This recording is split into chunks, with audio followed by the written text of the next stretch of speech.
Hola, ¿cómo están? El día de hoy vamos a hablar de la teoría del apego. Vamos a comenzar con lo primero, que sería hablar sobre los antecedentes de la misma. Un antecedente inmediato y con quien se suele relacionar a la teoría del apego es con el psicoanálisis. Sin embargo, hoy espero aclarar por qué no es psicoanálisis. Dentro del psicoanálisis, Freud efectivamente fue y ha sido uno de los genios más importantes de la historia actual, y él le dio un peso importante al inconsciente, y es su inconsciente que se construye en las relaciones primarias. Sin embargo, primer cosa para los que nos interesa la metodología de las ciencias y hacer investigación, es que utilizó un método retrospectivo, esto es, de adultos para niños. Pero, aún así, vio que era bien importante lo que pasaba en la primera infancia. Él, a la hora que se retira, deja, digamos, como a distintos herederos, por llamarlos de alguna razón. Dos de ellas, su hija Anna y Melanie Klein. Las dos son pioneras en términos de atender a niños, niñas y sus familias. Y la pregunta era si los niños eran o no analizables y si se debía de ver o no a sus familias. Entonces, nos vamos a enfocar en Melanie Klein, que Melanie Klein funda algo que en psicoanálisis llamamos la teoría de las relaciones objetales. Y esto es importante porque justo sigue con estas ideas que acabo de mencionar de Freud en torno a que las relaciones tienen un peso y que éstas se representan mentalmente. John Bowlby, que es uno de los creadores de la teoría del apego junto con Mary Ainsworth, fue supervisando de Melanie Klein. Esto es, él trabajaba con ella y supervisaba sus casos.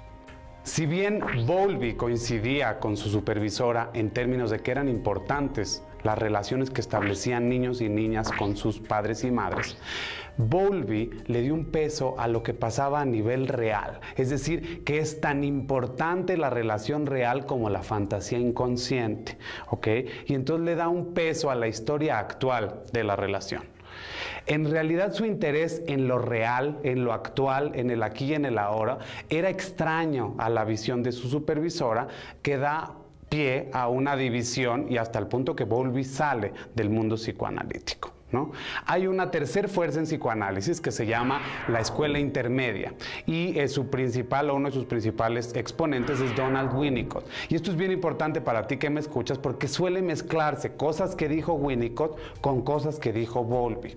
Entonces, Winnicott utiliza terminología similar, como la importancia de del sostén a los niños, como una madre suficientemente buena, palabras que si estudias este tipo de cosas te sonarán. Sin embargo, hay una diferencia sutil. Bowlby se interesó en cómo los niños internalizan el ambiente y cómo esto impacta su desarrollo, mientras que Donald Winnicott se interesaba en cómo el mundo interno se relaciona y es afectado por eventos externos. Sutil pero importante diferencia que nos coloca fuera de la teoría del apego. Entonces, con todas estas diferencias teóricas que hubo, Bowlby se queda más a nivel de políticas públicas y de trabajo fuera del consultorio, y lo busca en 1949 la Organización Mundial de la Salud para que le ayudara a responder recordemos que estamos en la posguerra, ¿no? Primera y Segunda Guerra Mundial. Entonces, para que le ayudaran a responder qué pasa y cómo les ven la feria, cómo es el desarrollo y cuáles son las necesidades psicológicas de niños y niñas huérfanos. En 1949, la Organización Mundial de la Salud reúne a un grupo de expertos, entre ellos John Bowlby, por su destacada práctica hospitalaria y experiencia en el trabajo con niños, niñas y sus familias, y sacan este primer texto que es para nosotros, donde podríamos rastrear el primer antecedente de la teoría del apego, que se llama Maternal Mental Health, ¿no?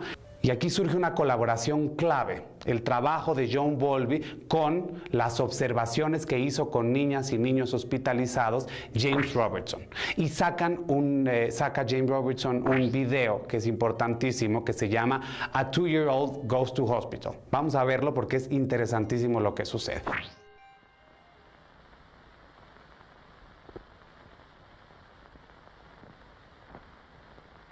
Seeing this little girl sitting by herself, quietly clutching her teddy and her baby, it is easy to believe that she has settled in.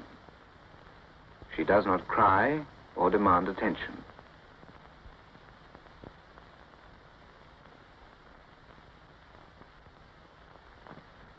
But see what happens when the nurse comes at playtime. Today, it takes longer to make contact. And although the nurse tries hard to cheer her up with toys, Laura doesn't respond. Soon, her feelings appear. No, don't.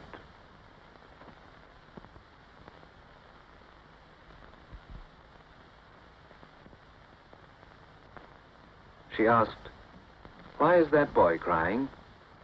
and immediately burst into tears. Again, she says, "I want my mummy."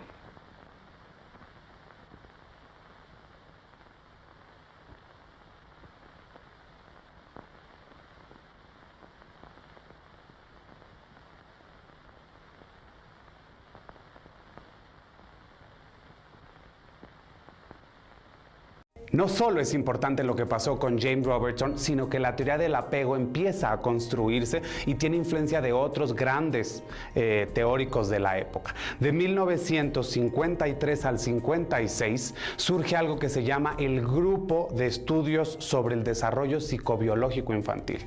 Y se reúne John Bowlby con gente de primer orden como Margaret Mead, Jean Piaget, von Bertalanffy y Konrad Lorenz. En particular me interesa que ahora veamos otro pequeño fragmento de un video sobre qué es eso que hizo Konrad Lorenz, que le ameritó ser premio Nobel, y que es el fenómeno de la impronta, que ejerce una influencia importantísima en nuestro pensamiento. Entonces, a continuación, veamos el video de Konrad Lorenz.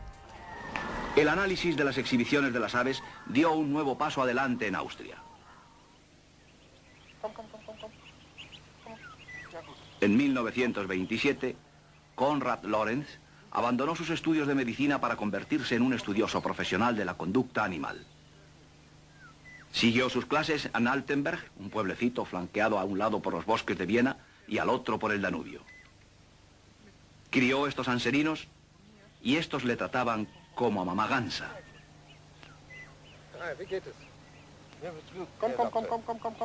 Komm.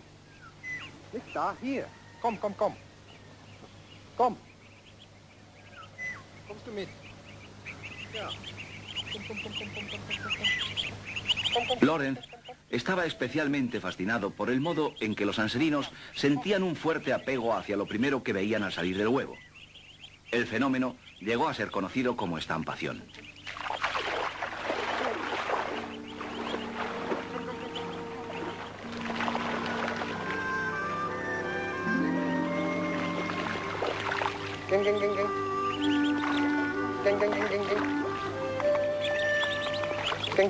Lorenz tomó su etología muy en serio e hizo uso de este fenómeno para estudiar a los gansos de cerca.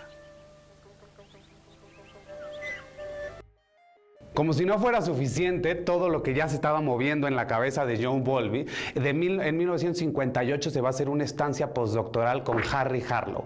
Harry Harlow hace un trabajo importantísimo donde rompe con la idea que se venía alimentando por siglos, que es a través de la alimentación materna como se generan los vínculos. Entonces hoy quiero que veamos un tercer y último video sobre los experimentos de Harry Harlow. Veámoslo a continuación. Because he believes it makes an indelible impact on a young life. The relationship between a mother and her child, what Harlow calls our earliest social environment, could hold the key to explaining behavior throughout life.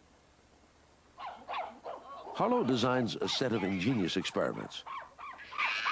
He raises a baby monkey, allowing it to choose between two surrogate mothers, a wire mother that feeds it, and a cloth mother that doesn't.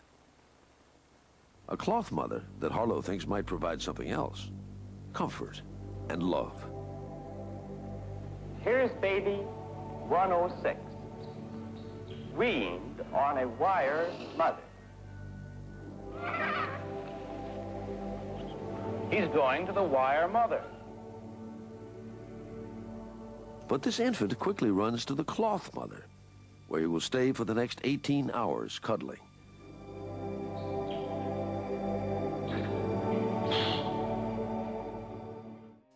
¿Ven?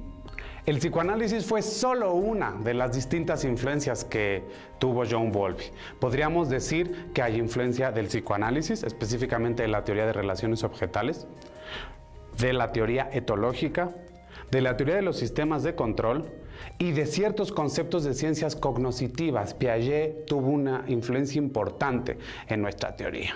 Entonces, bueno, todos estos desarrollos dan pie a que salga la trilogía que les recomiendo leer, que son nuestros 3 textos claves. El apego, que es de 1969, La separación afectiva, que es el segundo tomo del año 73, y por último, La pérdida afectiva, tristeza y depresión, que es del año 80. Se trata entonces de una teoría estructural que concibe al desarrollo como un proceso de construcción y transformación constante. John Bowlby no lo hizo todo solo.